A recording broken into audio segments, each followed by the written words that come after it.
This is TWiT. Alan in West L.A. Hey, Alan. Hi, Leo. Good to talk to you again. Nice to talk to you. Thank you for calling us today. I appreciate it. So this may be a basic question, but maybe not that basic a question. You can buy charging cables anywhere. You can buy it over at various kind of electronic stores. At your 7-Eleven, of course, you can buy the official one for a particular manufacturer's phone. How much of a difference does it make? And I mention that because I purchase cables from things like Costco and things like that. They work for a while and they stop working, or I can't transfer data with them, or they don't charge it quickly, or et cetera, et cetera. So, yeah, I'm just kind of curious because it seems like such a basic thing, but maybe it's not. It's not at all. And, in fact, there's a Google engineer, Benson Liang, who has made has become quite famous because he works on Type-C cables, and he discovered that there was a vast difference in Type-C cables. Some of them have the appropriate resistors, and some of them don't. And those that don't have the appropriate circuitry can actually damage hardware. So he started reviewing on Amazon. He got a tester and set it up and started putting reviews on Amazon saying, don't buy this cable, it'll fry your phone. So that's just as an example. Now, what kind of phone do you have? I have an Android, so I usually can find something, but then sometimes I see something in the bargain bin for a cable for like $2, and if I want to buy a good one, I spend like $10-15. So yeah. Is it a Type-C charger or is it a micro USB? Micro USB. Okay, so everything's being replaced by Type-C. Type-C does in fact have a much more complicated wiring. It's not just a bunch of wires going from one end to the other, and in fact, because these ports on phones are more than charging, they're very often contain data. On newer phones, sometimes they contain more than data. There really can be a difference in cables. Type-C is a little dumber. You're a little less likely to have problems with Type-C cables. Those are pretty commoditized. So when you're paying more for a Type-C cable, you're mostly paying for better construction. It's, a braided cable or better connectors that don't break, that kind of thing. I don't think Type-C, micro USB, the old style, it matters. But again, you can get cables that are not, if you bought a cable somebody made that didn't connect every pin, yeah, it could not work.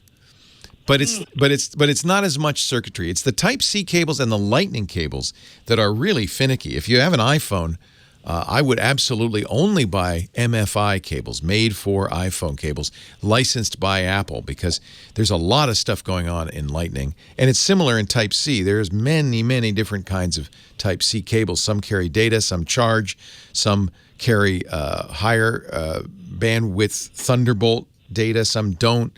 It's crazy in the Type-C world. Truly amazing. So you said that I can find all this information on Amazon. Is that the best place to find that? I would read the reviews. Again, unless somebody corrects me in the chat room, I don't think you have a problem with micro USB. If there's a problem, it's just a badly made cable, a cheap cable. You don't need to pay $10 for a micro USB cable. You really don't. They should be a couple of bucks.